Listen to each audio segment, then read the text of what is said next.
আল্লাহর ওয়ালিদের কাছেও শয়তান আসে যায়, কিন্তু কোনো কাজ হয় না। হেফাজত করে কে? একদিন ইবাদত করছেন নিরিবিলি, বসে পাচ্ছেন, হঠাৎ একটা মেঘের টুকরা আসলো। আসার পর ওখান থেকে আওয়াজ আসলো, ইয়া আব্দুল কাদের আনাল্লাহ, বলতেছে আমি আল্লাহ, আজকে থেকে তোমার আর ইবাদত করতে হবে না, পড়লে পড়তে পারো, না পড়লেও পড়তে পারো, তোমার ইচ্ছা। সেদিন আব্দুল কাদের জিলানী গৌসে পাক একবার পড়লেন আউযু বিল্লাহি মিনাশ শাইতানির রাজিম, সাথে সাথে আয়েশা পড়ছে ইবলিস সামনে। ইবলিস চলে আসছে সামনে, শয়তানি চলে নাই, আল্লাহ হেফাজত করছে। হেফাজত করার পরে গৌসে পাককে সে বলতেছে, আপনি বুঝলেন কিভাবে আমি ইবলিস?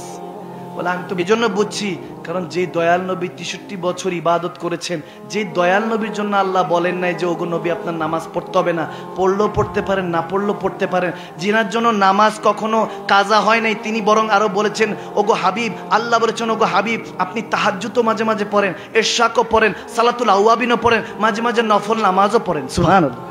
তো যে নবী 63 বছরের কোনো কাজা নাই, যে নবীর জীবনের মধ্যে 63 বছরের কোনো মিথ্যা নাই, আলামিন ডাকা হতো, কাফের মুশরিকরা আলামিন ডাকতো, সাইয়েদনা গৌসে পাক বলে আমার নবীর যেখানে ইবাদত কাজা নাই, সেখানে আমি আব্দুল কাদের জিলানীর কিভাবে নামাজ কাজা হতে পারে, কিভাবে কমাতে পারে, যে পড়লে পড়তে পারি, না পড়লে পড়তে পারি।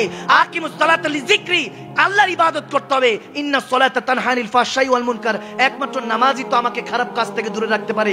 যখন তুমি এসে নামাজের ব্যাপারে বলতেছো, তখনই বুঝতে পারলাম তুই শয়তান ছাড়া আর কিছু না। সুবহানাল্লাহ। আল্লাহর ওয়ালিদেরকে হেফাজত করেন কে? এখন দেখেন যখন এরকম হলো, এখানেই শেষ না, আরো শয়তানের অনেক কারসাজি আছে। একটা হলো আল্লাহর মারিফত, আর একটা হলো শয়তানের মারিফত। দুটাও জানতে হবে, মারিফতে ইলাহিও জানতে হবে, মারিফতে ইবলিসও জানতে হবে। আপনি যেরকম, আপনি যদি 5 ওয়াক্ত নামাজ পড়েন, শয়তান আপনাকে ওই জায়গায় গিয়ে ধোঁকা দিবে, 1 ওয়াক্ত কাজা করাবে।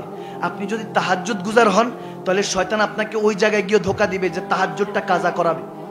যদি এরকম হয় যে আপনি মাঝে মাঝে নফল নামাজ পড়েন, যেদিন আপনি নফল ইবাদত করলেন কিংবা নফল রোজা রাখলেন, সেদিন এসে দেখবেন যে আপনার শয়তান আলসামি ঢুকাই দিবে শরীরের মধ্যে, ওপেন শত্রু সে।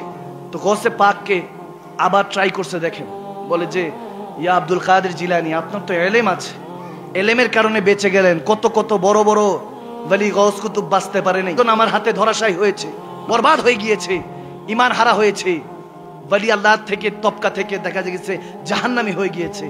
তখন গৌসে পাক আবার পড়লেন আউযু বিল্লাহি মিনাশ শাইতানির, এবং সাথে পড়লেন আস্তাগফিরুল্লাহ আস্তাগফিরুল্লাহ আস্তাগফিরুল্লাহ। 3 বার পড়ার পর ফু দিলেন, তখন শয়তান পলায়ন করলো। সুবহানাল্লাহ। কেন? গৌসে পাককে যখন জিজ্ঞেস করা হলো, ইয়া সরকার, ইয়া গৌসে পাক আব্দুল কাদের জিলানী, আপনি এটা কিভাবে করলেন?